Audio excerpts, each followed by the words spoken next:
Tem alguns RHs que fica muito no romantismo. O clima organizacional não é do RH. Não, né? é da empresa toda. Antes de ter um sistema, um papel de pão anotado, às vezes tem a mesma informação. O que precisamos ter é disciplina. Disciplina e processo. É melhor demitir rápido e contratar devagar. Sonhar pequeno e sonhar grande custa o mesmo. A gente fala de uma cultura de enfrentamento que não é afrontamento.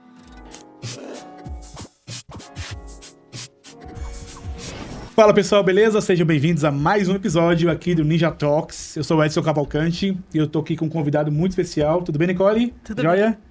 Animada. Hoje vai aprender bastante. Muito legal, né? Temos aqui uma pessoa muito especial. Vocês vão aprender bastante, várias curiosidades incríveis aqui, inclusive. Eu vou falar com o Gilmar, tá? Ele tem 38 anos, ele é diretor de recursos humanos com mais de 15 anos de experiência na indústria de vidros blindados, tá? Ele atua ali na AGP Group, que é um dos principais grupos hoje em dia de vidros blindados do Brasil e do mundo, né? Não é isso? Do mundo. Exatamente. Ele tem uma trajetória muito interessante sobre gestão estratégica de negócios, transformação cultural, integração de equipes, enfim. Então ele vai trazer muito sobre essa parte. Vamos falar sobre transformação cultural, gerações, inteligência artificial no mundo das pessoas, gestão de pessoas. Ele tem essa bagagem incrível para trazer aqui pra gente. Além disso, ele tá casado há mais de 19 anos, é isso? 19 anos com a Débora e é pai de 2 filhos. Fora o trabalho, ele tem se dedicado à corrida de rua e completou 4 meias maratonas, né? Nesse é isso? último ano, que legal. 4. Parabéns, cara, muito legal. Vamos saber de tudo isso aqui nesse episódio. Então, Gilmar, muito obrigado e bem-vindo aí nesse episódio. Obrigado a vocês pelo convite, né? Estou muito feliz de participar, né? Eu sempre falo, a gente tem sempre dois propósitos, né? Um é de aprender, o outro é de você compartilhar daquilo que você aprendeu até aqui, né? Então, esse é algo que me move, fazer algumas ações fora a AGP, né? Fora minha vida profissional. E espero compartilhar e que seja um espaço que seja algo que tenha uma grande expansão para o aprendizado de vocês e que possa ser um conteúdo que alcance várias pessoas. Com certeza vai. A gente tá falando aqui nos bastidores aqui, já aprendi bastante coisa. Tem bastante pergunta para você aqui hoje, cara. Então tá bom, vamos lá. E Nicole também, né, Nicole? Tem uma mais ainda, né? Então vamos lá. Contribuir e ajudar. Com certeza vai. Bom, dá uma visão geral um pouco maior, né? Até tá comentando aqui um pouco, né, da AGP como um todo e também no mercado de vidros blindados, né? Você comentou uma estatística aqui, cara, que eu fiquei assustado, não é isso? Que o Brasil é o maior consumidor de vidros blindados no Brasil. Dá um panorama geral da AGP ali, o que você puder falar, e esse mercado de vidros blindados. Então tá bom. Obrigado pela oportunidade. Então, fala da AGP. A AGP fez 60 anos agora no mês de abril desse ano, né? Então, uma empresa consolidada no mercado. Hoje a gente tem o market share não só no Brasil, mas também no mundo, né, de 40%. E falando um pouco do nosso segmento, né? Então, é vidros de segurança, né? Então, a gente tem 2 linhas de negócio, né? Vidros civis, né, para carros convencionais e militar. No Brasil, na nossa planta que a gente lidera aqui, a gente tem hoje 40% do mercado, né? No mercado, hoje o Brasil é o maior mercado de veículos civis blindados do mundo, né? Então hoje tem uma produção média de venda de 3.500 carros mês, né? Então isso em termos de aspecto, seja por um status, hoje tem 2 linhas para quem é consumidor do carro blindado. É status ou realmente a pessoa teve alguma situação de segurança ou já herdou da família que sempre teve carro blindado. Isso é cultural e temos atuação nesse país. O segundo maior mercado é México, que a gente também fornece desde a planta da Colômbia. A gente tem 2 plantas Fabris, falando da AGP, né? Então a gente produz hoje 1.500 sets de carros blindados para carros blindados no mês. E aí a gente segue liderando, né? A gente tem alguns produtos premiums e a gente segue liderando o mercado. Baita negócio. E você comentou também sobre 6 carros, né? 6 mil, né? Então, hoje no mundo inteiro se blinda mais ou menos 6.000, 6.500 carros mês, né? E só no Brasil detém quase que 50% desse mercado, né? No mundo. Que bizarro, hein? Coisa pra caramba. É bastante coisa, né, cara? E até curiosidade também dos estados do Brasil que mais consome, quais são? São Paulo. São Paulo. Tem ali o São Paulo, Rio, né? E Nordeste. Nordeste também tem uma fatia importante de blindadoras e consumo também, né? Um pouco pela segurança, pela extensão que tem e, logicamente, o Nordeste aí tem os seus temas de segurança e fronteira e tudo mais. Então, são áreas mais rurais ou até mesmo capitais como Fortaleza também tem um maior número de consumo pelo fator de insegurança no nosso país. Curioso, não sabia. Então, Então, se pegar Sudeste, Nordeste, Nordeste. Sul, Rio Grande do Sul acaba tendo uma participação, mas bem inferior a essas demais regiões, né? Curitiba tem, mas é bem pequena a participação, né? Então, hoje se blinda em Curitiba, se blinda mais ou menos uns 25 carros por mês. Nossa. Né? Perto de 3.500. Perto de 3.500, exato. Bastante. Então, São Paulo concentra... Eu sou de São Paulo, né? E os amigos falam, cara, você é doido andar com esse carro sem botar blindagem? O carro não tem, por exemplo. E em São Paulo, eu com certeza colocaria. Mas aí, aqui em Curitiba... Não tem necessidade. Essa necessidade interessante, bem legal. E você, por experiência, né? Então, você anda num carro... Eu já tive a oportunidade de ficar com um carro blindado por algum tempo, né? Você realmente, você para num semáforo em São Paulo... Você tem uma sensação de segurança, tem uma sensação de segurança maior do que você fica com medo de uma moto que para na tua frente, de alguém que te aborda. Então, isso eu acho que acaba trazendo esse dado mais latente. Um amigo meu, inclusive, quando andei de carro com ele, recentemente, no ano passado, o carro dele, inclusive, não tinha nem vidro fumê, enfim, etc., nem se filmar, nada. Aí, tava dentro de São Paulo ali e tal, ele parou e motos pararam, aí a gente já se liga, né? E ele tranquilo, falei, cara, fica esperto aí, tá? Falei, não, relaxa, é blindado, vou fazer o que quiser aqui.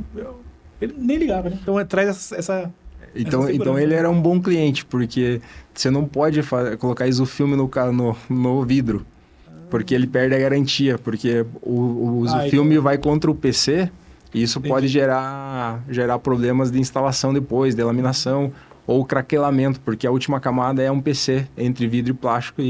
Então ele era um cliente, cliente adequado, porque muitos acabam mesmo tendo essa recomendação, acaba colocando o filme para ter a proteção mais de transparência, mas com risco depois de perder a garantia do vidro por causa da recomendação. A recomendação do vidro blindado é não fazer a utilização de películas, né? Então, a gente tem algumas variações de tonalidade do tom do vidro para trazer talvez essa percepção de segurança da transparência. Sim. Mas você fazer a instalação do isofilme não é a primeira recomendação. Interessante. Cara, agora falando um pouco dos números ali da GP em relação com os colaboradores. São 1.000 colaboradores, é isso? Temos. Então, no grupo hoje temos 1.000 colaboradores, 550 na Colômbia, que também eu sou líder lá da planta do grupo. Aqui em Curitiba, mais 500 e mais 30 pessoas nas unidades comerciais, né? Então, a gente tem unidade comercial nos Estados Unidos, na Alemanha, que atende toda a Europa, no Oriente Médio, né, em Dubai, e aqui no Mercosul, na Argentina, e, logicamente, nossa maior escritório comercial que fica em São Paulo. Legal. Né? Então, são mais de 1.000 colaboradores dentro da GP. Legal. E como que é ser diretor de recursos humanos de uma empresa tão grande, tão consolidada? Como é que é o dia a dia? Fala um pouquinho mais, vamos descer um pouquinho mais na parte de gestão de pessoas. Como que você traz essa cultura de resultados ali na GP como um todo e ao mesmo tempo mantendo essa pegada de humana, gestão de pessoas, a cultura, enfim, vamos descer um pouquinho mais para isso. Perfeito. Então, eu vou falar um pouquinho até da trajetória, né? Então, por exemplo, hoje eu falo, né, a GP, eu estou há 15 anos lá, comecei como analista de remuneração, né, para chegar a cargo de direção, passei por várias coisas aí. Eu falo que é outra companhia, né? Então, você falar que é a mesma companhia que eu fui contratado, quando eu passei por um processo que a gente fala, né? Processo de contratação é um processo de namoro, né? Você quer atrair pessoas, ao mesmo tempo você também quer se sentir parte daquilo. Então, a gente passou por um processo de transformação bem grande nesse período, né? Então, de muito aprendizado também, né? Então, vou falar de a gente sair de uma produção de 200 kits mês para 800, 850 que a gente está hoje, né? A gente fazer 3 vezes mais do que a gente fazia alguns anos atrás, tem uma evolução grande. E também liderar desde pessoas da parte humana, no sentido de o nosso processo é bem artesanal. Então, a gente depende muito do fator humano, conhecimento tácito e reter esse conhecimento, né? Então, não é algo que você contrate pessoas do mercado que vão fazer a mesma coisa, né? Então, a gente acaba formando isso internamente. Então, a gente teve sempre essa visão de trazer pessoas, logicamente, com fit cultural, né? Acho que isso é bem importante hoje, que é você ver quanto que a pessoa está aderente aos teus mesmos objetivos como companhia e, logicamente, a companhia criar programas, seja de desenvolvimento, de reconhecimento ou de remuneração, adequados, alinhados à expectativa também dos colaboradores, né? Ou das pessoas, dos candidatos que a gente acaba abordando. Então, ter essa mescla e você ter esse refinamento de entender como é que funciona a percepção do outro e dar esse match entre cultura e expectativa das pessoas é sempre um desafio, né? Então, hoje, né, se a gente pegar e falar dos últimos 5 anos, desde a pandemia, né, que infelizmente a gente teve uma redução por contexto geral, e hoje que a gente vive uma taxa de desemprego na nossa região de 4%, né, onde que a expectativa de trabalho ou a percepção do valor do trabalho para a nova geração é um pouco diferente, traz esse desafio de nós sermos estratégicos no sentido de como atrair, né, um público, né, para uma indústria que, igual a gente estava falando aqui, muitos não conhecem, né? Então, quando a gente fala de alguns grandes players no mercado do segmento de manufatura, todo mundo tem o sonho, meu sonho é trabalhar em tal empresa, né? Né? Então, a gente ser atrativo nesse mercado é importante, mas o que a gente acaba trazendo, né? Um processo de adaptação das pessoas à companhia, né? Um processo de onboard um pouquinho mais extenso que talvez outras companhias não tenham, justamente para adaptar ou treinar e trazer segurança na hora que a pessoa for atuar, principalmente na área operacional, poder atuar de maneira aderente e trazer menos perdas e gerar mais resultados, né? E trazer também, logicamente, essa percepção, né, de crescimento de mercado, né, visão estratégica de negócio. Algo muito que a gente trabalhou muito nesses últimos 2 anos foi em excelência operacional, né? Então, de não pensar, mesmo que o contexto da pandemia, né, que a gente fala do mundo VUCA, de mundo volátil, vulnerável, que todo tempo está se mudando, né? A gente deixar de fazer planos de 5 anos e fazer de trimestre ou do ano, pelo contexto, mas agora a gente chega no momento de voltar a olhar daqui 2 anos, daqui 3 anos, num ambiente mais estável, né? Então, isso acho que trouxe sempre uma provocação de você aprender, né? Então, algo que a gente sempre trabalha até uma das competências nós como líderes é da humildade, né? Humildade, às vezes, de levantar a mão, saber falar que preciso de ajuda, vou precisar me adequar, né? Então, esse processo sempre foi rico na GP, na abertura, né? Então, a gente passou por um processo de construção de novos valores, né? Então, quando a gente estava próximo ali dos 50, eu comentei que a gente fez 60 anos, né? Mas quando a gente fez 55, a gente começou a repensar o que vai nortear nossos próximos 50 anos, né? O que eu quero daqui para frente. Exato. Então, a gente tem muita inspiração com o fundador, que é o Dom José, né? Então, ele é o fundador, atua na companhia, é membro do board, né? E é uma pessoa ativa e atuante. Dom José. Já fica um convite aqui para ele também, viu? Dom José. Vem para cá também. Aqui visitar a gente também. Dom José tem uma história muito bonita que todo mundo se inspira, né? Ele é filho de alemães, né? Então, a família já veio refugiada da Segunda Guerra para o Chile, né? Tem toda uma história bonita, assim. O Dom José é mais reservado, ele é chileno, mas mora em Lima hoje, não mora, né? E é um cara fantástico no sentido de história de resiliência nesses 60 anos de manter a companhia e transformar a história do segmento de vidro blindado, né? Então, foi um momento ali de meados ali de 2018 que a gente redefiniu nossos valores, o que ia nortear nossos valores, né? Então, a gente tinha um processo ali de valores normais, né? Então, toda a companhia lá tem lá a sua missão, valores, né, e propósito muito bem definidos, né? Então, para a GP, o nosso propósito nunca mudou, né? Que nosso propósito é salvar vidas, né? Então, isso a gente tem um apelo e talvez muita gente se identifica, pessoas que trabalham conosco, né? A gente tem um tempo de casa médio dos colaboradores mais alto do que a média do mercado, talvez pela proximidade que a gente traz da gestão ou da própria empatia da companhia, né? Mesmo que a gente fale de resultado, mas a gente também tem que ter a contrapartida de estar num ambiente colaborativo.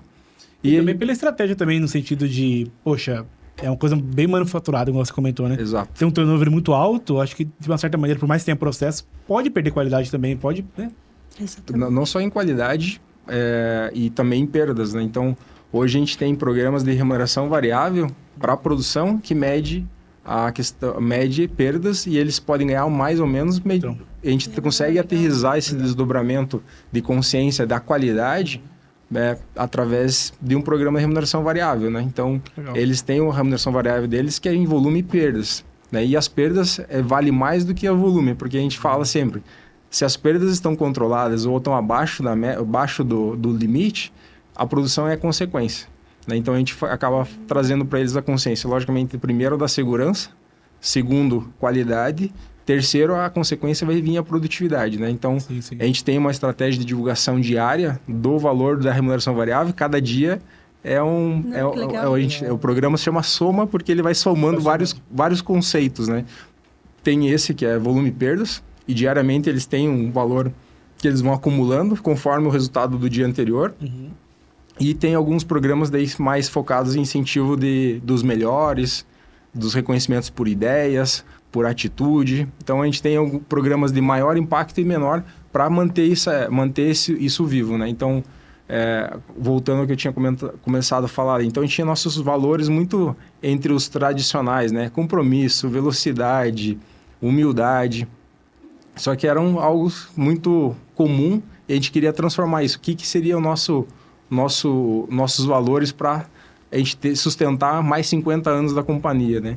E a gente começou a escutar, a gente fez todo um processo de escuta dos colaboradores para que eles reconhecessem, né? A GP era reconhecida por quais comportamentos, quais atitudes, qual o modelo de gestão que nós tínhamos para a gente poder se fortalecer daquilo que nos trouxe até aqui, mas também evolucionar eles, que nos ia nortear para os próximos 50 anos, né? Então, a gente contou com esse coleta de dados dos colaboradores, depois um trabalho instigante também com a gestão, né, de entender, ok, isso nos fez chegar até aqui, mas para a gente chegar a um futuro e seguir crescendo, quais que são os nossos novos valores, né? E no final a gente acabou consolidando em novos 4, né, que são muito aspiracionais, né? Um deles é o Founders Mentality, inspirado um pouco pela história da companhia e até na figura do Dom José, do nosso fundador, do filho dele também, que é o nosso CEO. E o segundo o primeiro é mente de dono, né? É a mentalidade de dono, né? Então, o segundo é sonhar grande, né? Então, legal. Sonhar pequeno e sonhar grande custa o mesmo. Então, essa frase, acho que resume um pouco do que a gente quer sempre estar crescendo, inovando, trazendo inovação. A gente tem várias práticas, seja de gestão ou até depois de RH, que a gente pode se aprofundar, que traz essa abertura, né? Que a gente tenta trabalhar numa organização não tão hierárquica, que todo mundo possa ter acesso e poder atuar, né? Então, algo que me trouxe aos 15 anos na companhia, acho que talvez foi a liberdade de poder participar, né? Então, participar, opinar e talvez até liderar projetos que talvez em algum momento eu não me imaginava capaz, mas ter essa abertura, eu acho que isso acaba potencializando o que você vai transformando, né? Terceiro, que foi a foco no cliente, né? O Customer Focus. E o quarto é a meritocracia, né? Então, a gente tem algo muito fundamental lá, que ninguém alcança nada sozinho, né? E a meritocracia se alcança por trabalho em equipe, né? Então, por isso que nossos programas tentam sempre vincular, logicamente, o coletivo com maior peso e alguns aspectos individuais, que logicamente é a atitude, aquilo que cada um proativamente pode aportar na companhia. Muito legal. Então, a gente vem trabalhando nesses últimos anos na consolidação desses novos valores, né? Então, disseminando qual que é a expectativa de condutas esperadas e algo aspiracional, né? Então, cultura, né, até pela literatura, nenhuma cultura se muda com menos de 5 anos, né?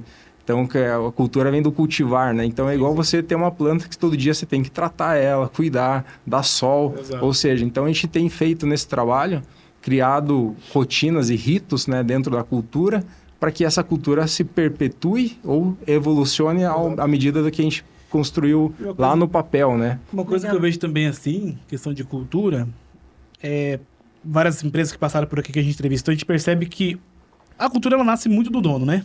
Do fundador ali, quem estava ou dos primeiros fundadores ali que colocaram as primeiras pedras, né? Os primeiros tijolos, né? E entra chuva, sai chuva, entra sol, sai sol, ano, décadas, você percebe que a cultura, mesmo que ela venha se mudando, ela tem aquela pitada do fundador ali sempre, né? Ela tem a grande visão daquele fundador, etc. Por mais que naquela época, né, 60 anos atrás, fosse bem diferente. Mas às vezes acontece isso com vocês lá também, mas eu vejo que a cultura dos fundadores sempre está muito presente. Talvez de uma maneira diferente, com uma outra abordagem, uma outra... uma situação diferente, mas sempre está ali, né? Sempre no background. Sempre faz parte. Exato. Então, por exemplo, a gente vê isso, embora a gente fale, o Brasil é quase que, tipo, é tão grande que cada região é quase que um país, porque cada um tem a sua cultura, né? Eu tá à frente da organização que tem 2 plantas, né? Embora seja Latinoamérica, Colômbia e Brasil, de alguma forma, cada um tem sua cultura. Exato. E a gente conseguiu trazer essa visão de todo mundo compartilha do mesmo propósito e se inspira por esses valores de maneira integral, né? Logicamente, os programas a gente tropicaliza para a região, pela cultura local, mas não perde a essência do propósito da companhia ou a visão, né? Então, algo que algo que acho que fundamenta isso é a questão que você falou, como é que isso inspira, né? Então, pode ser o dono, mas se o dono tem uma gestão ou até tem uma história que faça com que as pessoas se inspirem, isso fica mais positivo. Isso se torna algo mais orgânico que todo mundo começa a falar bem, né? Então, se espelhar, logicamente, pela fundação, por erros e acertos que ele teve humildade de compartilhar e nos orientar, né? Então, hoje ele participando do board, ele muito mais nos orienta do que dá direção. Sim. Hoje ele fala, vocês que tomam a decisão, mas... eu passei por isso, já poderia ser isso. Estudem isso. E aí o bom entendedor sabe que onde se segue, né? Legal. Então, isso acaba trazendo essa percepção e, logicamente, dentro da nossa liderança, passar isso também para os demais, né? Então, dentro desse processo cultural, né? Ter líderes também alinhados, né? À cultura e estar muito bem engajados, que venha top-down, isso eu acho que é fundamental dentro da organização também. Legal. Você falou de programas de culturas que fomentam ali o dia a dia, né? Que programas são esses? Como que foi montado? É uma coisa que vocês pensaram do depois, para os próximos 50 anos, ou já existia? Não, foi aí ao trabalho, né? Então, a gente fez a mudança, teoricamente, a gente fez todo o processo de redesenhar condutas, valores, né? Comportamentos para poder aterrissar, né? Porque, às vezes, esses nomes, às vezes até mesmo em inglês, né? Para aterrissar até o operador, né? Não que eles não saibam, mas como é que eles podem atuar como dono dentro de uma operação.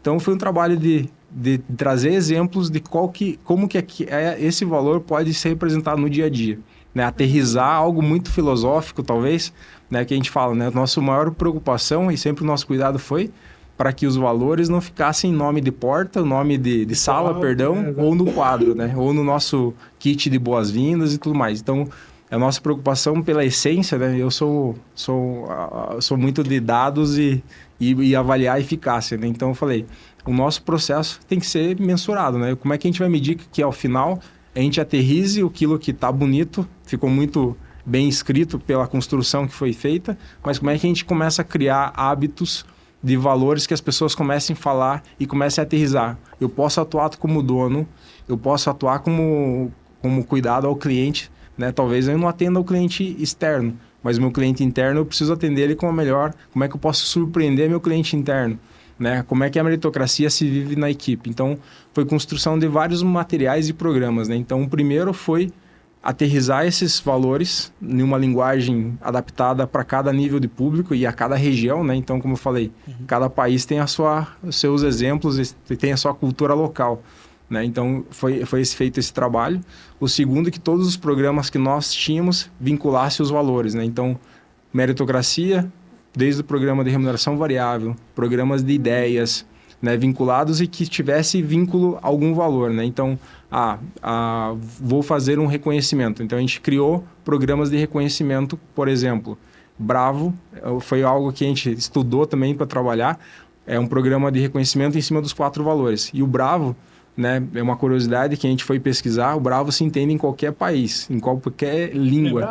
Até na China, no mandarim, o Bravo se entende como bravo, como aplauso, né? Sim. Então, a gente conseguiu trazer uma palavra que todo mundo fala hoje, né? Vou mandar um bravo para Nicole, porque ela teve essa atitude, e aí vinculado ao valor. Então, a gente criou todo um portal interno no SharePoint, né? Algo simples de fazer hoje com a TI, com as ferramentas que a gente tem na Microsoft.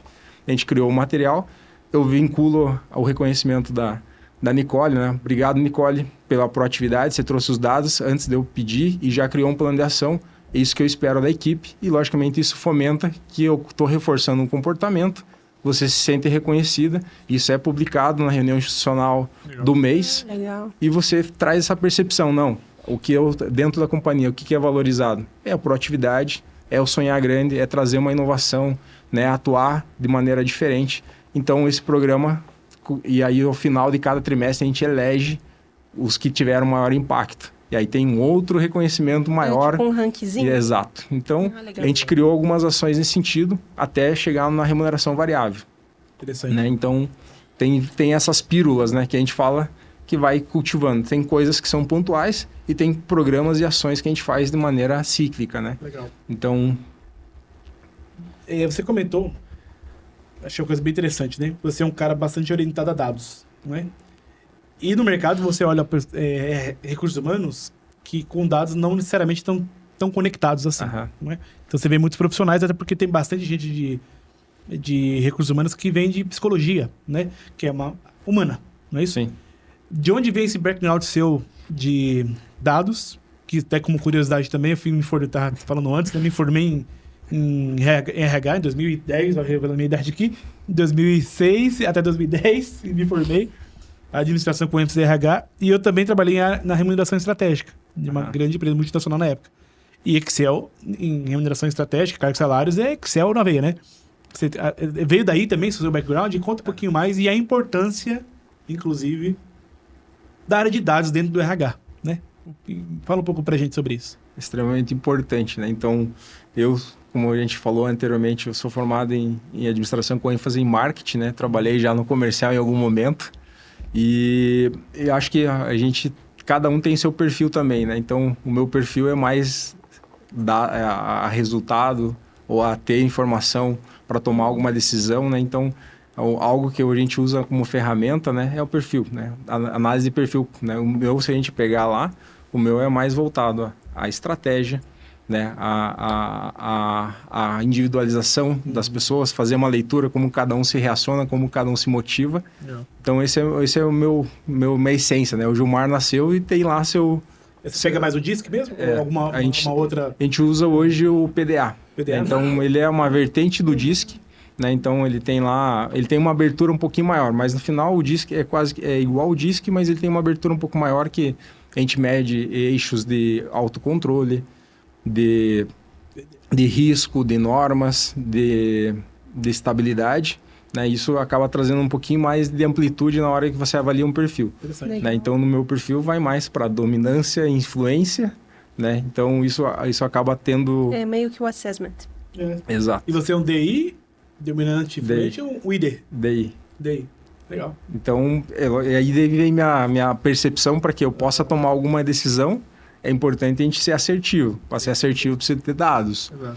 Então, eu venho, como eu falei, eu comecei na GPI em remuneração. Então, remuneração é números, dados, Excel, análise, muito bem detalhadas, né? Então, daí, e também por trabalhar numa empresa de manufatura, isso foi uma virada de chave para mim quando eu passei a business partner, né? Então, a meados de 2017, tive a oportunidade de sair da coordenação do RH e ser uma mini gerência dentro da manufatura, né? Então, muito engenheiro, né? Então, qual que foi minha entrada? Eu fiz uma formação em Lean Manufacturing, né? Além disso, eu tenho a certificação em Lean Manufacturing de ferramentas, né? Então, eu comecei muito bom, inclusive, né? Baita ferramenta, inclusive. Então, comecei a participar das reuniões, mas só ir lá falar rotatividade, quantos que a gente contratou, quantas avaliações de desempenho a gente tem por fazer, quem que são os próximos sucessores, eu ia com a pauta da RH. Mas eu queria falar, como é que eles podem perceber que essas decisões que eles tomam no dia a dia da fábrica podem afetar na vida das pessoas ou como as pessoas podem afetar dentro da organização. Então, minha sacada foi falar a linguagem de números com os engenheiros ou até mesmo com o gerente industrial e eu comecei a conectar. Ok, se a gente faz um trabalho de imersão, de capacitação, garantindo que a pessoa entre mais treinada, a gente vai reduzir tantos de perda. Então, aí vem a estratégia, né? Como que o RH não demanda e não ser demandado e começa a demandar, né? Então, são duas estratégias, né? Uma que você tem que ter a agenda do líder, né? Então, você tem que ter a necessidade de ser escutado e você ser demandado, né? Então, você ter ferramentas e também eu falo, tem que ter meu catálogo lá de serviços que eu possa... Se ele traz uma dor, eu tenho que ter lá a minha solução, Sim. desde RH. Então, comecei a trabalhar em processos que trouxesse, por exemplo, os processos de RH ou nossa necessidade de melhorar os resultados da organização desde pessoas, mas mostrando para eles, se a gente trabalha nisso, a gente reduz rotatividade. Se a gente trabalha nesse outro, a gente melhora a qualidade. Se a gente trabalha nas promoções e na definição de postos de trabalho, a gente trabalha no plano de carreira a médio e curto prazo, que as pessoas percebam a evolução dentro da organização. E o meu primeiro projeto foi, dentro com o Business Partner, conhecendo de remuneração, eu falei, a gente vai fazer o fluxo de função. Assim como lá você entra num restaurante, você não entra para fazer o prato principal. Possivelmente lá você entra lavando o prato, depois você vai cortar, fazer um mise en place, até você chegar a fazer um prato principal que vai lá ser servido para o cliente. Então eu falei, aqui no vidro blindado é a mesma coisa. O cara não pode vir fazendo operações complexas e que a gente, por não ter uma organização, a gente contrata no mercado e coloca a fazer a função mais complexa, que às vezes demora 6 meses, 1 ano para a pessoa ter habilidade. Então a gente fez todo o mapeamento. Que não era assim antes. Não era assim. Entendi. Então não tinha nenhum controle. Entrava, né, contratava e entrava num posto que estava vago. A gente criou esse processo que só ia ingressar pessoas novas em postos de ingresso.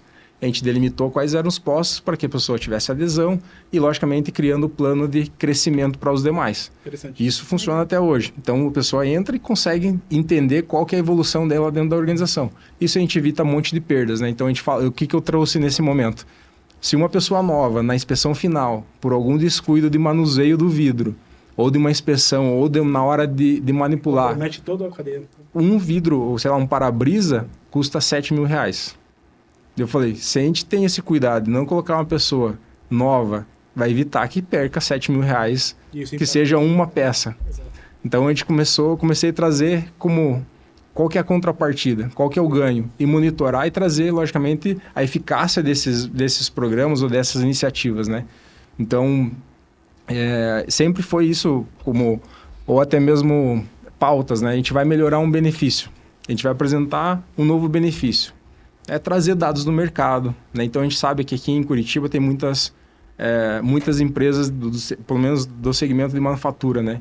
Tem competitividade interna, qual que é a prática do mercado, né? Estamos aderentes ou não, somos competitivos ou não. Então, sempre tive essa visão de mostrar qual que é o investimento que a gente vai fazer na área de pessoas para que isso se converta em resultado, né? Então, não ter essa visão de custo, né? Não.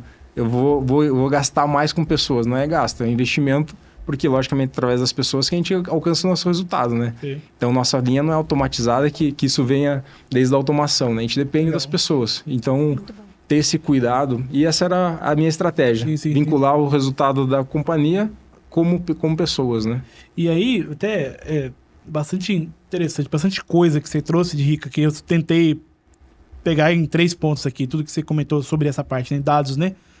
Perceba, pessoal, é o seguinte, é a linguagem. Então, ele adaptou muito, né, a linguagem ali, porque é uma coisa mais técnica, numérica, engenheiros. Então, quando ele virou business partner, ali que é um parceiro de negócio, né, com uma visão mais focada em pessoas, né, ele falou a linguagem do pessoal, buscou cursos específicos para conseguir falar a linguagem, porque uma coisa que acontece bastante em empresas que a gente entrevista, conversa, enfim, tem muitos clientes também, e esse é uma dor muito parecida, né? E na formação que eu fiz, né, é o RH que tem que falar a linguagem do front. Exatamente. Porque senão fica aquela gestão de pessoas que não fala a realidade. Aí fica solto, né? Fica aquela impressão de, tá, legal, mas abraçar a árvore, sabe? E aí aqui na prática, né, eu vou fazer o quê? Então, essa linguagem foi interessante que você trouxe. Outro ponto também, ir pro chão de fábrica.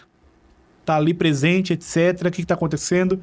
Esse fato de você, que se a gente colocar uma estação inicial dos iniciantes vir para cá e tal, falar a linguagem da área ali, e você só consegue isso numa barriga no balcão ali, né? Não tem muito o que fazer. E também essa questão do RH que pensa como ROI, né? Retorno do investimento. Essa sacada que vocês foram interessantíssima, porque ele percebeu que, poxa, se eu colocar um cara iniciante num processo super delicado no final, R$7.000 que aumentou, não é isso? Mais ou menos? Em vidro e tal. E aí se o RH chega e fala assim, olha, temos uma chance aqui, sei lá, foram 10 vidros, tá? Só para arredondar aqui, por mês que a gente quebra nesse processo. Se a gente fizer isso aqui, talvez a gente reduza, sei lá, para 2, para 1 ou para, quem sabe, 0. Esse é um RH que vai lá na ponta e mostra o resultado com o ROI, né? Porque o RH hoje em dia tem muita dificuldade de mostrar o ROI, né? Das coisas, né? Exato. Então, eu acho que esse é a sacada, né? Então, por exemplo, sempre trazer qual que é o retorno, qual que é a contrapartida, né? Então, isso, nem sempre o RH, as ações nossas, se transforma em mais faturamento, em mais venda, né? Então, mas daquilo que a gente pode trazer, acho que a gente consegue mesmo mensurar e trazer uma visão de curto prazo desse ROI.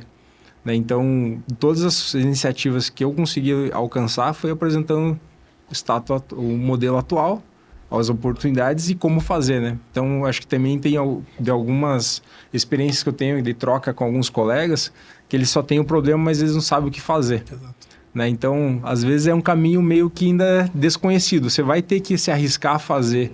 Então, entra muita resiliência também, né? De aprender. Né? A gente fala a gente fala que a gente troca o pneu com o carro rodando, né? E você se adaptar a isso e mudar a rota, né? É o que eu falo. A gente é igual o Waze, né? A gente sabe onde a gente quer chegar. No meio do caminho, talvez ele vai me dar uma rota diferente. A gente tem que estar aberto a essa mudança de rota. Mesmo que for um pouquinho mais longe, mas faz sentido ir para lá. Mas não perder o propósito. Se o propósito é maior, isso não pode tirar minha oportunidade de chegar lá. Né? E aí entra a resiliência, né? Vai ter as barreiras, talvez, de alguma pessoa que não acredita, ou de alguém que vai te ajudar, ou algum fator financeiro. Mas se você tem resiliência, você consegue alcançar. Mas muito nisso da você ter abertura e você ter alcance, né? E mostrar que isso funciona, né? Uhum. Então, várias vezes a gente fez isso. E é isso que você falou, não queria falar, mas eu acho que tem alguns RHs que fica muito no romantismo. Tem demais, cara. De fazer programas, que eu acho que tem programas que sim, tem que ter, eu acho que tudo tem que ter um balanço, né? Só que uma vez que você está numa companhia, toda companhia precisa de resultado. Né? E se o resultado não vem, a gente tem que trabalhar na parte básica, né? Então, que eu falo com o meu time, se a rotatividade, absenteísmo tiver ok, a gente trabalha nos demais degraus da parte soft. Se a gente começar a trabalhar só na parte soft e aqui tá uma bagunça, rotatividade alta, absenteísmo e outros problemas, não adianta ter esses programas aqui. Porque embaixo não vai... Você não tem a sustentação. Aí, tendo isso bem fortalecido, me dá a oportunidade de pensar e trabalhar em essas iniciativas que são mais soft, né? E também muito sobre também não pegar modelos, né? Modelos de mercado. Modelos prontos demais por cada hora. Por exemplo, a gente percebe que turnover na área comercial, principalmente startup, uma coisa mais frenética, ela é naturalmente de mercado, é um turnover maior. Exato. Naturalmente. Pela agressividade do mercado, pela agressividade de hunting, de buscar profissionais, ou pelo próprio perfil da pessoa que é empreendedor, que é aquele perfil mais para frente, vendas, tal, vai conseguir uma coisa, consegue outra, tal. Mas o comercial também muita gente vê como porta de entrada. Também, aí a pessoa não se adapta, sai. Ou seja, é padrão de mercado, as empresas que a gente já conversou, tem um turnover maior. O que estava acontecendo com a gente, a Nicole que identificou isso, inclusive, cara, não necessariamente a gente tem que manter um turnover baixo. Na área de vendas. Por quê? Porque às vezes o turnover baixo prejudica o resultado. Porque tem que ter essa rotatividade com o mercado e tal. Então, nem sempre é aquele negócio de pegar uma formulazinha do turnover e colocar lá, o turnover tá alto. Exato. Não é? Então, não é sobre essas fórmulas prontas. Exato. Eu acho que a gente tem que sempre cuidar, que é o que você falou, né? Eu sei que trabalhou em remuneração. A gente tem que olhar qual que é o segmento que a gente atua, qual que é o faturamento que a gente tem, qual que é a nossa... Se adaptar à realidade. A região que a gente está atuando. Então, acho que tem vários fatores de influência, né? Se a gente começa a olhar, né? Eu já tive discussões com alguns gestores, qual que é o benchmark do mercado das melhores empresas para se trabalhar? Eu falei, tá bom, mas esse mercado é muito grande, Brasil. Será que isso é real? Né? Vamos pegar empresas aqui da região. Sim. Então, trazer sempre essa contrapartida e não ter o enfrentamento, né? Sim. A gente fala de uma cultura de enfrentamento que não é afrontamento. Eu não estou afrontando sobre a opinião do outro, mas estou enfrentando no sentido de criar algo de valor, né? Sim. Então, e acho que talvez nem falando tanto de rotatividade, né? Então, falando de avaliação, no final a gente tem, quando a gente fala de avaliação de perfil de pessoas, no final a gente tem um grupo ali que vai ter que se oxigenar a cada tempo, né? Então, para que a gente faça isso de maneira madura, a gente tem ciclos de avaliação, né? Então, não é só a tradicional anual, mas ciclos trimestrais de avaliação e calibração de equipes, né? Então, a gente consegue calibrar para saber quais que são aqueles que têm alta performance e mantém.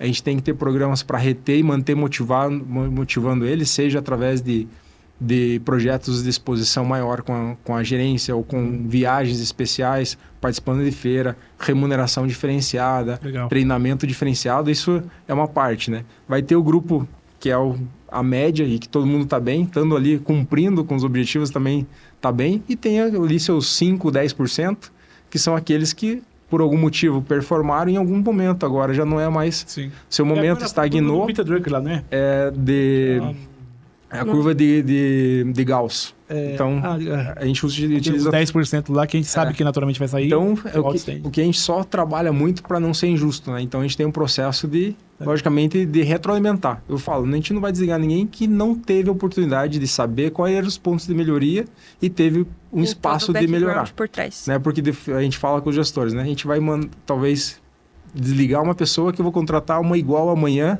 e vou ter os mesmos problemas. Só que começou tudo do zero. Exato. Então, e não vai fazer melhor pelo menos ter a oportunidade de tentar trabalhar e ter essa oxigenação. Logicamente, tentou, não deu certo, ok. A gente tem que partir para outro porque o resultado não espera, né? Legal. Dentro do RH, você tem uma realidade de uma empresa grande, né? Então, tem mais recursos, acaba tendo uma equipe ali para trabalhar. Que dicas você dá para pessoas de RH mesmo, que tem empresas pequenas, atuam numa empresa pequena e muitas vezes não tem equipe para trabalhar, para serem mais estratégicos e poderem sair um pouco do operacional? Porque é aquilo. Na realidade, se você sair do operacional, o barco pega fogo. Mas você também tem que ser estratégico para poder ajudar no resultado da empresa. Então, o que você encontra de ponto de equilíbrio para poder ajudar esse tipo de pessoa? Tá, boa pergunta, Nicole. Eu já vivi esse cenário lá atrás também, né? Tipo, ok, hoje a gente talvez tenha uma condição e recurso e até mesmo interno que a gente acaba desenvolvendo algumas coisas, né? Legal. Mas teve momentos que, logicamente, a gente não tinha braço, não tinha... Não é muito desbravar, tentar fazer acontecer, né? Então, do que eu tenho de aprendizado, né? Talvez, se eu pegar há 10 anos atrás, talvez não tinha a maturidade ou a clareza daquilo que eu fiz para que isso pudesse ser transformado, né?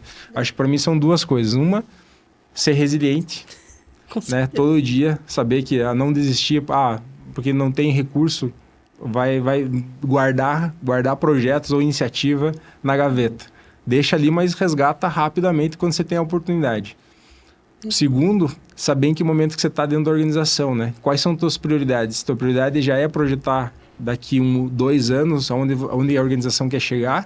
Ou você tem... A gente aprendeu a trabalhar na linha do tempo, né? A gente está no H-1, que, ou seja, resolvendo o problema do ontem, mas de ontem. Mas melhor para amanhã. Mas talvez tentar ocupar uma agenda ocupar uma agenda da tua semana pensando no H+1, ou seja, um pouquinho mais na frente, né? Então, aí parte de um planejamento. Você vai conseguir fazer essa transformação em 1 ano? Talvez sim, depende da necessidade que você tenha como negócio.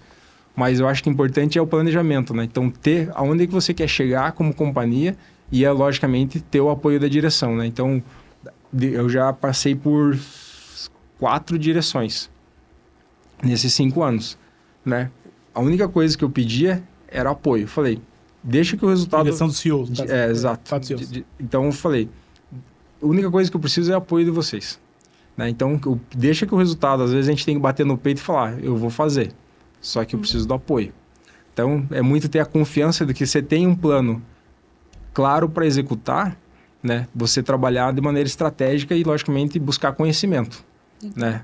De você chegar e bater no peito e falar, não, eu vou entregar. Se me dá apoio, se me dá recurso, né? Então, conquistar essa agenda na mesa da direção é importante, né? Mas, logicamente, você tem que trazer isso de maneira estruturada, né? Então, trazer, vou só fazer o incremento do vale alimentação, porque eu vou reduzir a rotatividade, fica ainda muito curto, né? Sim. Se você apresenta de maneira estruturada, desde como eu contrato, como que eu seleciono, como que eu faço o processo de onboard, como que eu avalio os 90 dias, como é que eu avalio nos 6 meses, como é que eu promovo essas pessoas, como é que eu cuido do refeitório, como é que eu cuido dos detalhes pequenos, de um banheiro.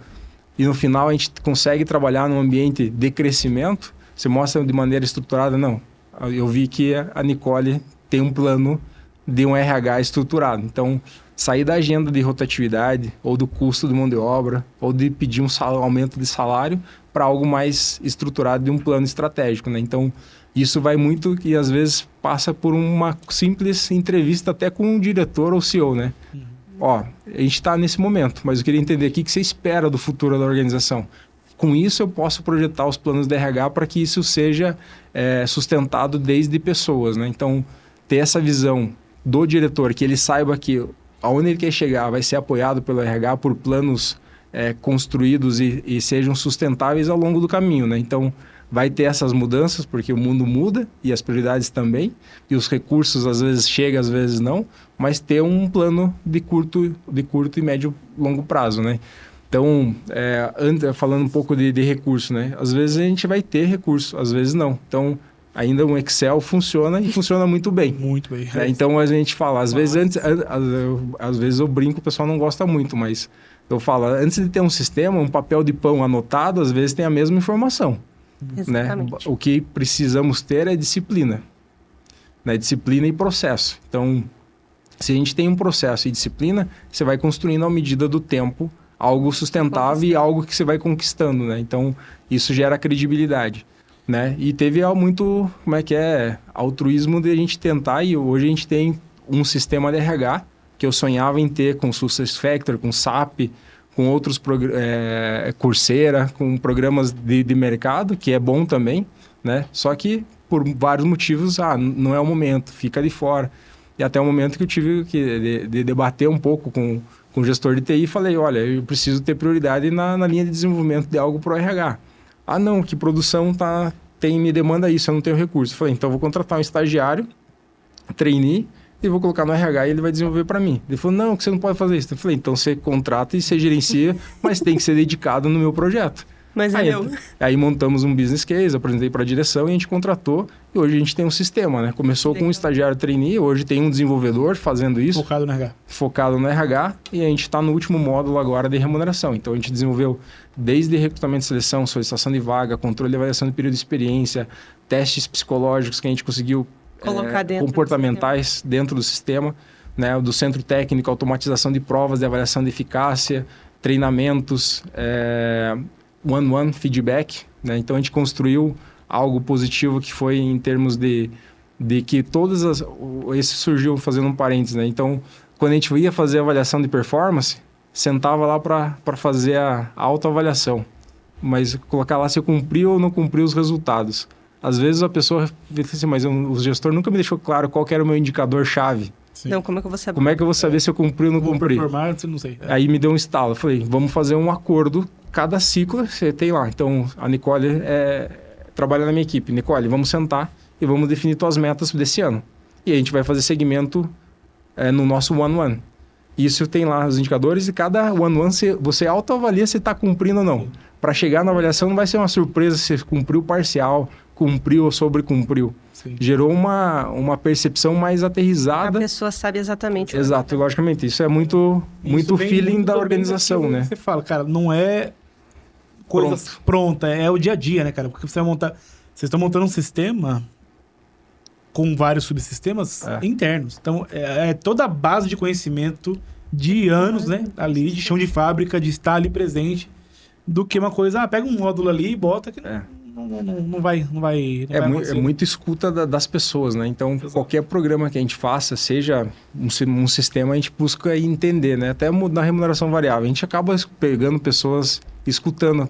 O que vocês opinam? Vai funcionar? A gente tem que ter um engajamento, até ter esses promotores que depois eles falem bem, né? Internamente. Então, a gente trabalha na disseminação dessa forma, né? Você passou por 4 transições de CEOs, né? Você comentou aqui, não é isso? Foram 4. Isso. Interessante. Para quem está assistindo a gente, de repente, está passando por uma transição, né, de liderança, seja o próprio CEO, ou seja o gestor direto, enfim, qual dica você dá para que essa pessoa consiga ter sucesso nessa transição, né? Porque com certeza cada pessoa tem sua própria particularidade, mesmo que a gente recrute, né? Que você deve ter participado do recrutamento e seleção desse CEO, né, com certeza. Mas cada um, mesmo que com uma cultura muito próxima, eles têm diferença, né? Um é mais arrojado, outro mais pra cá e tal. E você se adaptou a tudo isso. Que dica que você dá pra quem precisa se adaptar a uma nova liderança? E quando sair também, né? Falar, poxa, realmente não dá. Eu tô saindo. Qual é a dica? Interessante. Então, alguns foram contratados, outros a gente movimentou interno dentro do grupo, né? Então, uma dica que eu dou para quem está começando e quer se autoconhecer é o livro que chama Descubra Seus Pontos Fortes. Do meu lá, tem um teste que você faz nele e ele sai quais são os teus pontos fortes. O livro fala um pouco de você reforçar aquilo que você faz bem, do que tentar ficar trabalhando naquilo que você tem debilidade e ficar reforçando aquilo que... colocando energia naquilo que você não é tão bom. E ele fala muito do que você deve seguir colocando energia naquilo que você é bom e melhorando aquilo que você é bom, né? Que vai potencializar. Então, do meu lá sai um pouco a individualização. Individualização não é eu ser individualista. Individualização é eu conhecer como é que cada um é percebido, né? Então, a Nicole tem o seu estilo. Então, a minha leitura é muito do como que qual que é a expectativa dele. Como é que é a minha entrada, como é que eu ganho a confiança ou mostro de maneira estruturada, né? Eu já tive os diretores que, logicamente, eram muito números, que eu também me adapto, ou aquele mais que trocava ideia e a gente passava talvez o dobro do tempo possível, né? A questão, acho que é gerar o vínculo de conexão. O que eu gerei, e tenho essa auto-reflexão do que fez ter sucesso, né? Então, passou 4 direções, mas eu permaneço ali. Né, ali. Então, é a questão da confiança, compromisso, acho que a credibilidade, acho que mostrar consistência no teu trabalho. Então, acho que a forma que você apresenta o RH, né, de maneira estruturada e que isso aporta ao negócio, né, e tomar ações rápidas e você se antecipar aos problemas, isso facilita, né? Então, alguns tinham agenda, eu demandava agenda, outros não. Outros eu demandava agenda. Eu falei, a gente tem que ter essa rotina. Por quê? Aí era o processo de convencimento. Por que a gente ia ter uma rotina a cada 15 dias para debater temas de pessoas, né? E mostrar qual que era a importância das pessoas, né? Até envolvendo eles em alguns processos, né? Então, como a gente falou, a liderança influencia, né? E sempre esses diretores, logicamente, têm um poder de influência, seja no posicionamento de uma palavra, numa reunião institucional. A gente tem uma proximidade com todos da organização, que a gente para 1 hora, mesmo sendo fábrica, a gente para 1 hora por mês para explicar os resultados, 1 por turno. A gente faz 4 reuniões, 1 por turno e 1 por administrativo. A gente passa 1 hora passando como foi o mês passado e quais são as metas e desafios dos próximos. E faz programa de reconhecimento e tudo mais. Só que sempre no final tem a palavra do diretor, dando a mensagem, né? Ou até de motivação, ou até mesmo de orientação, né? Então, trazer essa percepção cada um agia de um jeito, né? Mas o que eu aprendi sempre é melhor falar, né? Então, à medida que você cresce, você começa a ter uma liderança solitária também. Sim. Que ninguém começa mais a te retroalimentar sobre temas, porque a pessoa pensa que você não pode ter esse alcance ou ter liberdade. Então, o RH, acho que é essa pessoa, né? Então, mesmo eu tenho o cargo de diretor, né? Meu CEO, eu sou business partner dele. Então, eu tenho que deixar saber ele aquilo que geralmente o pessoal está falando, aquilo que tem maior inquietude.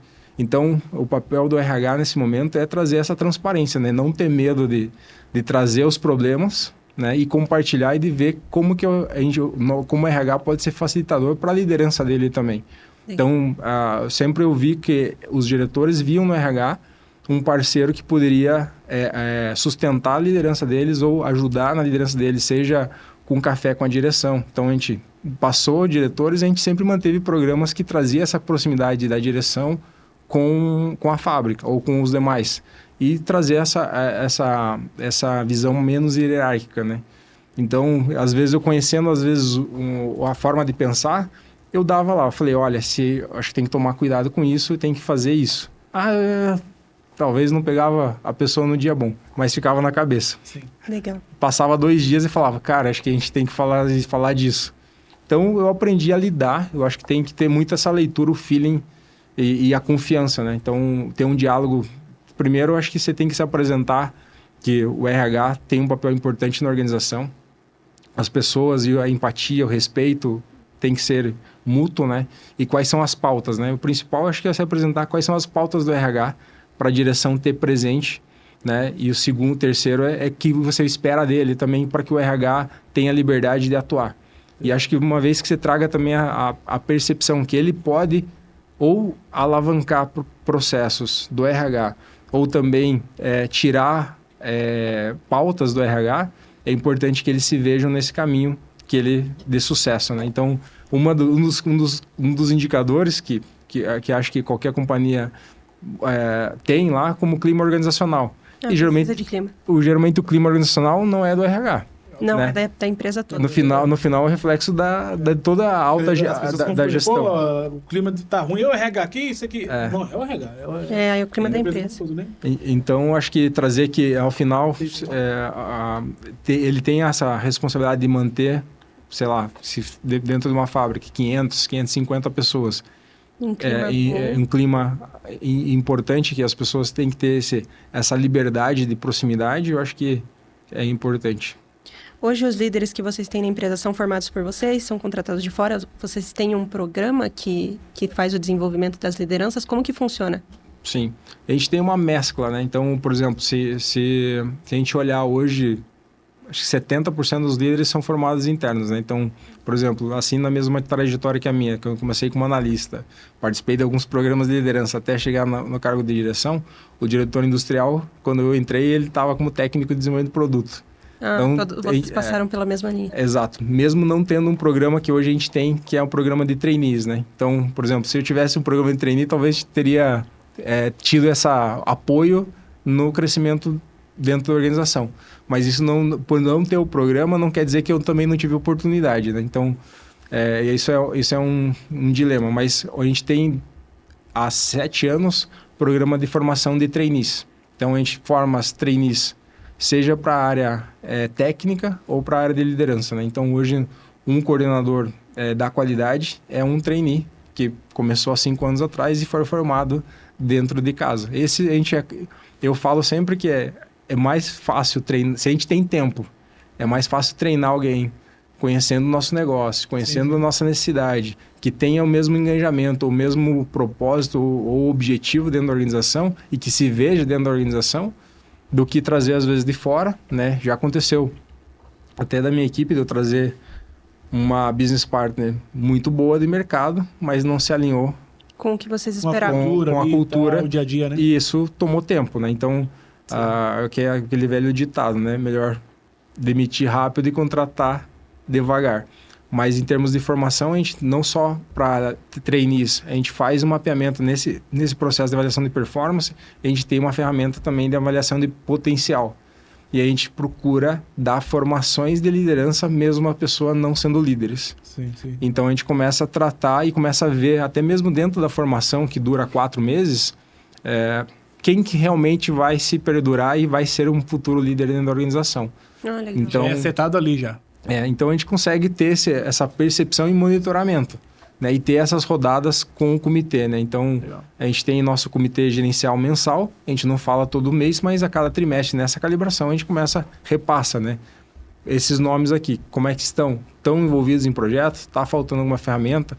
A pessoa realmente, melhor não passar para líder, porque tem aquela situação também, né? Vocês testam a pessoa antes em projetos. Exato. E dá um projeto líder e perde um bom técnico também, né? Então a gente tem esse cuidado, porque a gente já cometeu de uma pessoa que tecnicamente entregava demais, mas quando foi para liderança não funcionou. Todo líder teve essa experiência, né, cara? De promover um líder alguém que não estava... Isso é bem comum, né? E essa parte do recrutamento que vocês fazem ali, quais são as boas práticas na sua visão, assim, né?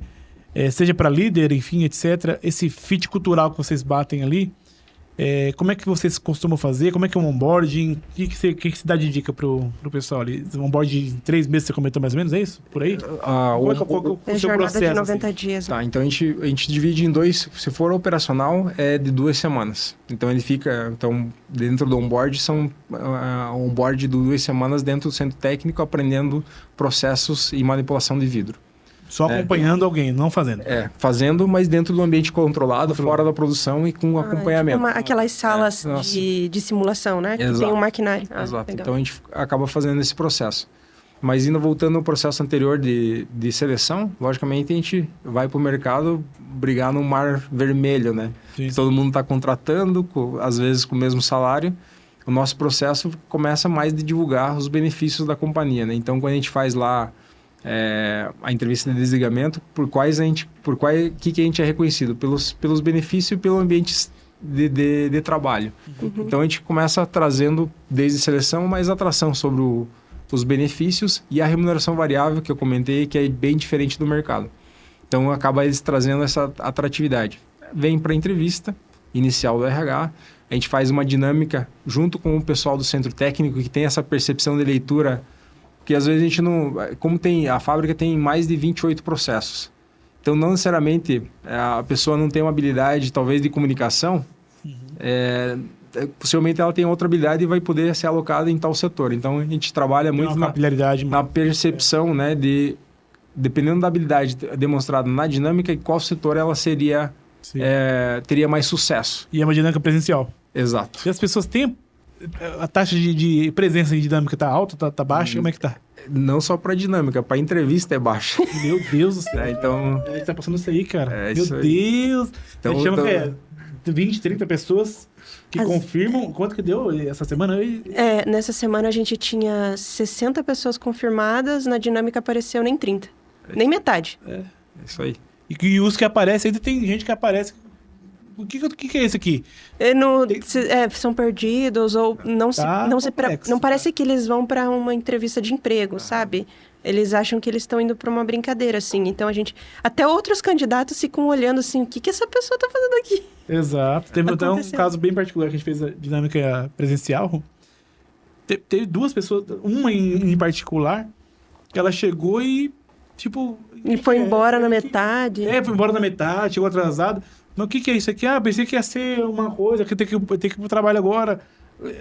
Sabe? Teve gente que me perguntou se era curso, sendo que tinha a descrição da vaga, eu expliquei como que ia ser. Bem específico, a descrição bem montada, tudo certinho, até vídeo. Eu falei, vai ter uma dinâmica, você vai se candidatar. Eu expliquei exatamente como seria dinâmico o dia.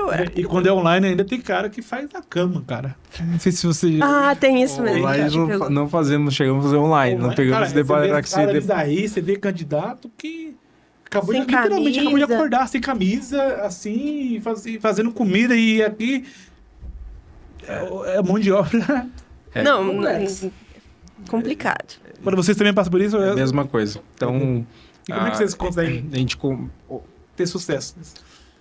A gente muito processo, na verdade. Então, a gente acaba fazendo mais processo do que deveria para filtrar até chegar naqueles que a gente quer realmente contratar, né? Então, de fato, a gente aborda 20 pessoas, chega a 10. Então, a gente tem processo semanal, né? Nesse caso específico, com a produção. Convida a 20. Nesses 20, você já fez filtro de outros 50, né? Dos 50 virou 20. Exato. Dos 20 chegou 10. Dos 50, 20, 10. E dos 10 passa 4. Se passa 4, né? Então, a gente tem nessa média de aprovação de 4, 5 por semana. As dinâmicas que vocês fazem são voltadas para comportamental? É prática, né? A gente acaba, na dinâmica, a gente avalia destreza manual. É porque vocês para pôr manipulação no vidro, né? E, logicamente, é o comportamental. Né? Então, a gente convida os gestores para participar, para que eles também tenham observação e já poder conduzir depois a entrevista na sequência. E aí a gente tem uma entrevista por competência alinhado às nossas competências, para saber se a pessoa vai ter adesão. Né? Então, como a gente sabe, nenhum teste é 100% garantido que a gente vai ter sucesso. Né? Então, é uma forma de filtro. Mas no final que ingressa, depois que a pessoa começa, que a gente acaba entendendo dentro da organização. O que a gente tenta facilitar essa adaptação de uma pessoa que vem de uma outra realidade, que não é vidro blindado, que na sua totalidade é 100%, porque ninguém vem do mesmo segmento que o nosso, é a gente poder receber num ambiente acolhedor, dar oportunidade, porque realmente chega pessoas nervosas, eu nunca, não sei como fazer, tal. Quebrar esse vidro, vai descontar a pessoa. A gente começa a trabalhar, destreza, cuidado primeiro com segurança, depois cuidado na destreza, manipulação, leitura da ficha técnica, interpretação, medição, a gente acaba legal. trabalhando nesse sentido, né? Então, depois desses 15 dias, depois que ele vai para a produção e avaliar nesse período. Então, né? em média, para abrir a vaga, Até o onboard e tudo mais, primeiro dia efetivo na produção, você está colocando, você acha que é uma média de quanto tempo? De 30 a 40 dias. Para uma contratação. Para uma contratação. De ponta a ponta. Para que ele fique... Abrir vaga até a ponta lá. Considerando o período de onboard, de documentação, exame. Sim. Se for igual a gente está final de mês, né? A gente não RH, fecha ele para folha, não contrata nos últimos 10 dias. Sim. Então, por isso que eu falo de 30 a 40. Então, considerar que 15 dias é o processo seletivo e os outros 15 é o onboard, acaba sendo 30. Acaba sendo 40, dependendo da semana que ele foi selecionado, né? Sim. Então, para que ele fique apto a ingressar na produção num turno fixo já é de 40 dias. E é um investimento, né? Sim. A gente tem que apresentar isso como investimento, porque de fato é um investimento desde seleção ou desses primeiros 15 dias, né? Show. E dentro disso ainda, como é que você está vendo a questão da geração, das gerações, né? Geração Z agora que está no mercado, né? Daqui a pouco é a Alpha, né? A Alpha não entrou ainda, tá? Baby Boomers, X, Y, Z e daqui a pouco a Alpha. Como é que você está vendo essa transição, essa transformação cultural ao mesmo tempo, mantendo a tradição de vocês de 60 anos e se atualizando cada vez mais? E com uma geração que já vem com IA embutida basicamente. Qual que é a sua visão sobre isso? Isso. Eu vou trazer um dado que a gente fez a pesquisa de clima agora recentemente, foi agora em agosto. Né? E a gente fez lá uma análise da satisfação frente à organização por gerações. A geração mais satisfeita é a geração X. Até os baby boomers não tem a mesma satisfação, né? Então a gente teve por surpresa o X. Y é o pessoal ainda menos satisfeitos, né? Então, que é o pessoal que está chegando no mercado de trabalho. Acho que tem logicamente, a digitalização. A Z, no caso. A Z que está chegando, né? Exato. A melhor... a X. Foi a X. A X. A Y... A Y... 66 ali. 66. Nós, né? A Y somos nós, né? Exato. A Y também, né? Y também. Então... Apesar da carinha. Tô velhinha. Então, acho que começa desde o processo seletivo, né? Então, primeiro é a questão do que a gente falou do fit cultural, para saber se a pessoa se vê trabalhando na companhia, onde é que ela se vê trabalhando no futuro, né? Então, esse processo é importante, mas, logicamente, a gente também adequar, né? Seja através de um trabalho híbrido, né? A gente não trabalha com remoto 100%, né? No home office, então acho que uma das atratividades e demandas também que a gente acaba filtrando já na seleção, a gente tem dificuldade, né? Então, tem pessoas que falam, não, é híbrido, é presencial, não vou, não participa nem do processo. Sim. Não querem saber o salário. Pelo menos avisa, né? Beleza. Eu tô recebendo o currículo que o pessoal tá colocando, só trabalho home office. O que eu peguei de currículo? Então, a gente acaba tendo essa dificuldade, a gente não consegue atuar até pelo modelo de trabalho que a gente tem, que é muito chão de fábrica. Sim. Não tem como fazer o monitoramento. Exato. Não tem como trabalhar remoto, né? Então, isso a gente enfrenta essa dificuldade até por uma tendência de mercado, né? Então, isso desde o Brasil quanto na Colômbia. Na Colômbia, lá, vou trazer um pouco da pluralidade, da multinacionalidade que acaba trazendo ao mesmo contexto de maneira diferente, né? Então, na Colômbia, pelo contexto de tráfico, né? De tráfico de carro, acaba sendo 1h30 para as pessoas chegarem e 1h30 para ir para casa, né? Então, do dia de cada um são 3 horas. É igual São Paulo. Então, eles lá, se não tiver pelo menos um dia remoto dos administrativos, o pessoal nem aceita participar de um processo seletivo, né? Então, lá a gente tem lá pro administrativo já uma política diferente, porque senão a gente não é atrativo. Sim. Né? Então, tentando se adaptar para se tornar competitivo no mercado. Exato. Então, e muita gente... Então, a Bogotá é uma cidade concentrada e as populações estão indo para fora de Bogotá, que seria a região metropolitana. E aí dificulta mais ainda a questão de mobilidade de chegada e chegada. Mas voltando ainda para o tema de IA, o que a gente tem feito agora, tentado trazer essa realidade para o nosso novo modelo de trabalho, né? Então, a gente, falando aí desde a pandemia... trabalhar remoto ou híbrido, né? Acho que se tornou uma realidade, a gente tem que ser flexível para aquelas áreas e funções que faz sentido, né? Então, eu sei que tem muitas companhias que trabalham 100% remoto e funciona e está tudo bem. mas ainda eu vejo a dificuldade desde o RH ou até da liderança, como é que você se desenvolve uma pessoa remotamente. Sim. Como é que você acompanha, como é que você vê a tratativa, como é que a pessoa se relaciona com os demais. Eu acho que isso acaba tirando a oportunidade da pessoa crescer, né? Então, vem um pouco dessa geração que talvez não tenha a mesma ambição de crescer, né?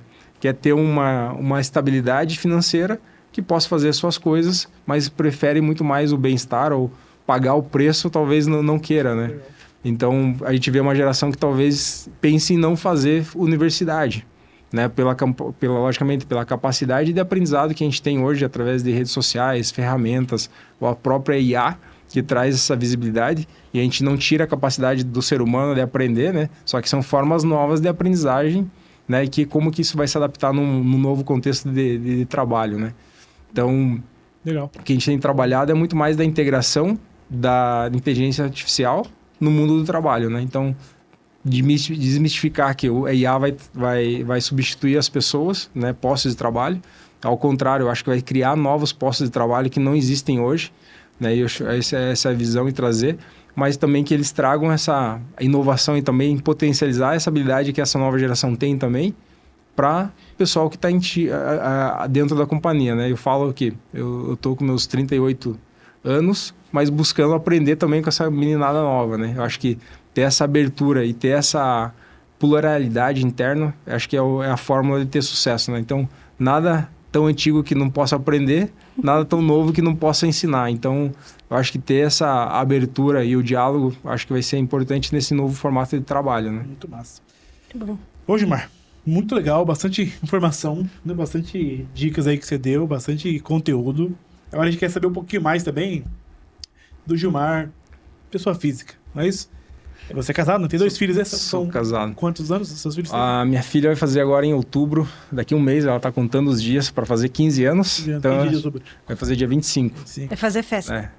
Não, aqui é viagem. Acho que é viagem. A gente vai viajar, Legal. aí sonhada a viagem dela, tudo programado. Massa. Ela tá lá contando os dias. Cada dia que eu acordo, Dá um check lá. dá um check, ela já fala tantos dias que falta para Aí você tem outro filho também. E tem o Samuel, de 7 anos. 7 anos, legal. Né? Então, aí sou casado com a Débora, Que legal. né? A Débora também trabalha na gestão de recursos humanos já há Legal. bastante tempo, né? Ah, casal do RH. Esse é um parênteses, né? A gente nunca falou muito de trabalho em casa. Eu acho que isso foi um acordo meio que indireto e funcionou muito bem. Sim. Pontualmente a gente falava Você sobre... trabalha em algum subsistema específico ou não? Não, eu também Gerente. atuo como gerente de RH. Na GV também? Não, fora em outra. Eu trabalhei na GVT, que virou Telefônica, Legal. na Ouro Verde, Ah, legal. na Rumo, Ah. também trabalhou lá. Depois, e por último, estava na Dr. Peanut, que é a fábrica sim. de pasta de amendoim. Então, E a falando- sua rotina, assim, qual que é? Você é aqueles que acorda às 5 da manhã? Não é? Me fala um pouco da sua rotina. Como é que você faz para arejar um pouco essa pressão de trabalho, etc? Você gosta de viajar, final de semana? O que você faz? Tá, então eu vou resumir talvez dos últimos 5 anos que mudou minha vida, na verdade, né? Então, primeiramente, casei com a Débora com 20 anos, né? Ela foi minha primeira namorada, comecei com os 15, casamos com os 20, né? E aí tive a Sofia com 24, né? Então, foi um processo de eu amadurecer muito rápido, então era algo que eu queria, né? Então, eu acho que eu sempre fui mais novo com cabeça de mais velho. E, logicamente, priorizei um pouco muito minha carreira, né? Então, o balanço sempre foi, ok, como um dilema, né? Por exemplo, quando a gente teve a Sofia, os dois trabalhavam full, colocar uma criança de 4 meses das 7 da manhã às 7 da noite, né? E foi isso por 8 anos, até a chegada do Samuel, né? A gente decidiu, não, vai colocar outro, mais um baixinho para estar nessa rotina, e era um dilema nosso, né? E aí a gente trabalhou na ideia e veio o Samuelzinho, né? Mesma coisa, 7 da manhã, 7 da noite, e a gente teve esse período de priorizar a carreira e crescer, e logicamente chegar onde a gente chegou hoje, né? Mas isso você sempre pondera, né? Que momento que você traz esse balanço para os teus filhos, né? Então hoje eu consigo trazer um equilíbrio um pouco maior. Legal. Pela maturidade e consciência também do impacto da minha posição, do nosso como pais, para eles, né? Então eu tive uma experiência na pandemia, né? Então eu fui um dos casos que que teve um agravamento maior. Eu peguei Covid em viagem, né? Inclusive eu estava retornando da Colômbia, fiquei 15 dias lá em 2021 e voltei. Então eu não cuidava da saúde, no sentido que não tenho nenhuma doença, né, pré-existente e tal, mas logicamente acima do peso, não fazia nenhuma atividade física, né? E voltei da Colômbia com Covid, né? Foi diagnosticado quando eu cheguei aqui. Então foi um processo de evolução muito rápido, né? Então eu cheguei no sábado pela manhã, no domingo eu já estava ruim, com dor de garganta, febre, daí fui pro hospital, fiz o teste, deu positivo. No meio da pandemia? No meio da pandemia. Foi em julho de 2021. Eu ia voltar da Colômbia e eu ia tomar a primeira dose da vacina, não cheguei nem a tomar. Aí liguei aquele desespero, né? Falei, não vou para casa, né? Cheguei de viagem, principalmente vou transmitir isso para os meus filhos. Pedi para minha esposa fazer a mala. Eu falei, vou para um hotel. Reservei um hotel, fui. Falei, 10 dias é o período de isolamento, né? E tudo bem, né? Isso foi no domingo. Só que o processo evoluiu muito rápido, né? Na quarta-feira eu já tive que me internar, né? Já tinha 50% do pulmão comprometido, né? E aí evoluiu para o sábado, no domingo, de domingo para segunda eu fui entubado, né? Então passei o processo de ficar entubado um período e depois eu tive que reaprender a respirar, né? Nossa. Respirar, andar, né? Fiquei 27 dias hospitalizado, né? Meu Deus. E aí mais uns 30 dias em casa com o respirador, né? Então aquele momento que você fala assim, tudo isso que a gente faz, né? Valeu a pena? Valeu, mas talvez por um sopro, às vezes você deixa de estar aqui presente para aqueles que você tanto gosta, né? Então, eu tive uma experiência de boa e ruim ao mesmo tempo, né? Ruim pela situação, boa por ver... Pela reflexão. Boa por ver aquelas pessoas que realmente estariam próximo de mim, né? A quantidade de mensagem que eu recebi talvez não seria normal, né? E eu acho que de dar exemplo de pessoas que realmente eu toquei, que talvez num ambiente normal as pessoas não falariam, acho que trouxe a reflexão de quanto que talvez eu fui importante ou sou importante para a vida delas, né? Seja para familiares ou para amigos ou até pessoas da própria AGP. E quando eu voltei, logicamente, tem que você repensar muitas coisas, né?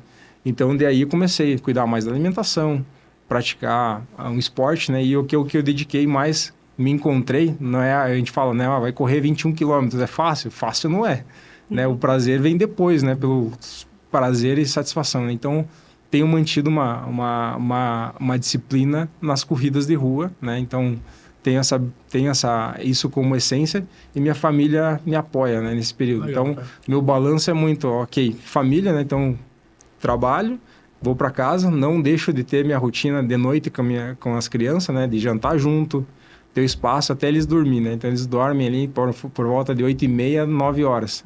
E daí eu vou para academia. Né? Eu vou à noite.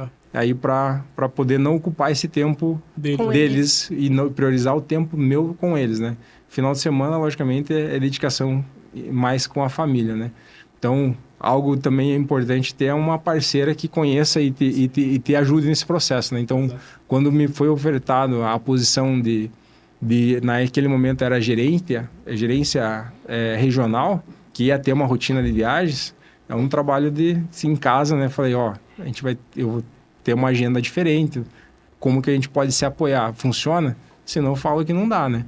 Eu acho que sempre foi a minha fortaleza, talvez ter em casa, ter um suporte que a gente pudesse se confiar e depois ter esses acordos que não voltasse a ser um problema. Você só viaja, ou como é que é esse balanço de apoio, né? Legal. Então, ter esse balanço com as crianças e com a minha esposa foi importante para mim, né? Então, falar disso me traz um pouco de emoção, mas traz ao mesmo tempo reflexão de como viver os próximos anos, né? Legal, velho. Bom, você já respondeu até a pergunta que eu ia te fazer de superação. Disso que ele respondeu. Cara, muito legal a sua história. Só um parênteses, sábado agora, eu corri a 10 km da corrida do BPTran, né? Uhum. Aí eu passei um menino, um homem correndo, ele tava andando, ele correu e falou, acho que eu vou com você porque eu tô caminhando às vezes. Eu falei, vamos junto, e daí a gente chega junto. No meio a gente tava conversando, eu falei, quantos anos você tem? Ele falou, eu tenho 20. Eu falei, eu tenho quase o dobro da tua idade. Daí contei a história e falou, cara, então eu vou com você até o final, porque eu gostei da tua história, da tua superação. Eu falei, cara, é um exemplo para mim, porque eu tô com 20 anos, quero fazer alguma coisa. Então eu me ver competindo, não competindo, mas Junto ali, fazendo né? junto, no mesmo tempo de um menino de 20 anos ali, não que eu seja bom nisso, mas traz aquele, eu posso dar mais, né? Legal. Posso, acho que a disciplina Muito massa. traz isso como orgulho. Legal, Gilmar. Indo pro final aqui, cara, muito obrigado por sua presença, cara. A gente falou bastante tempo aqui, a hora passou que a gente nem viu. Isso. Parabéns por sua história, cara. Baita bagagem, muitos detalhes. Tenho certeza que ficou muito rico aqui. Quem assistiu a gente até aqui agora, com certeza, cara, teve vários insights. Vai anotar, você vai anotar coisa aí, vai sair folha uma atrás da outra, de tanta anotação interessante. Fica o convite para voltar novamente aqui. Com certeza queremos uma nova rodada, né? De como você está se superando cada vez mais e a AGP também junto, enfim. Com certeza. E agora fica o recado final ali, aquela câmera ali é sua. Dá o seu recado final ali pro pessoal. Que tipo de mensagem você quer deixar para quem está assistindo? Quiçá seus filhos no futuro podem voltar aqui a assistir isso aqui também. O tempo é seu, é com você agora. Então tá bom. Bom, pessoal, estou muito feliz aqui de concluir essa jornada aqui com o pessoal. Seu primeiro podcast, né? Meu primeiro podcast, né? Então espero que vocês possam aproveitar, ter realmente tomado algumas notas, né?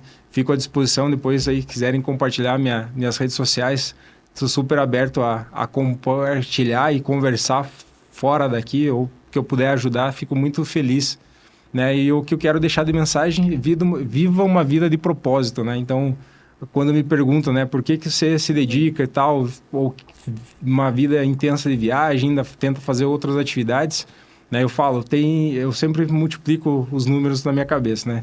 Eu falo de 3 e 1000, né? 3 pessoas que estão na minha vida, que são minha família, meus filhos, minha esposa, e os 1000 são 1000 famílias que tem na GP, que dependem do negócio, né? E são 20.000 famílias que a gente pode fornecer salário, benefício e o alcance é infinito, né? Então, isso que eu tenho como propósito, né? Então, acho que ninguém sai de casa vou lá só pensando no dia 15 e no dia 30, né? A gente já passei dessa fase faz tempo, né? Então, eu acho que viva uma vida de propósito, né? Então, eu acho que se dedique naquilo que você realmente ama e goste, né? Então, se encontre, né? Então, busque, não seja levado pelo destino, né? Ser protagonista da sua carreira, acho que é muito importante. Cada um dominar e ter as rédeas e tomar decisões. Às vezes você vai acertar, às vezes você vai errar, né? Mas tome iniciativa, né? Prefiro que você se arrisque, né? Não tenha medo de errar. Acho que o erro faz parte da nossa vida e você vai aprender, às vezes, muito mais com o erro do que com os acertos, né? Você vai gravar isso, mas a frase que eu deixo mesmo, seja como profissional, ou seja como pessoa física, né? Viva uma vida de propósito, né? E priorize aquilo que é importante para você, né? Que às vezes cada um tem seus valores, tem seus princípios, né? Que isso faz parte da nossa essência, então fica aí a minha mensagem final. Show de bola. Muito bom. Nicole, mais uma vez, obrigado. Tamo junto aí, tá? Gilmar, cara, fica à vontade pra voltar aqui. Foi um prazer enorme, tamo junto. Até a próxima. As redes sociais aqui, o LinkedIn, enfim, o que ele passar aqui, vou deixar aqui na descrição, tá, pessoal? Para vocês assistirem, entrarem em contato com ele, né? Fala lá, ó, assistir o podcast e tal, conversa com ele aí, ele já se colocou à disposição, tá bom? E nos vemos semana que vem com mais um episódio. Deixe seu like, pega esse link, manda no grupo do WhatsApp da família, do trabalho, pro seu gestor, enfim, manda pro seu RH também. Manda pra sua mãe também. Pra sua mãe, pra quem você quiser, pra compartilhar essa boa mensagem que tivemos aqui hoje, tá bom? Legal. Gilmar, tamo junto aí. E Obrigado, pessoal. Até a próxima aí. Valeu, Nicole. Também. Tchau, tchau. Tchau, Valeu. Tchau.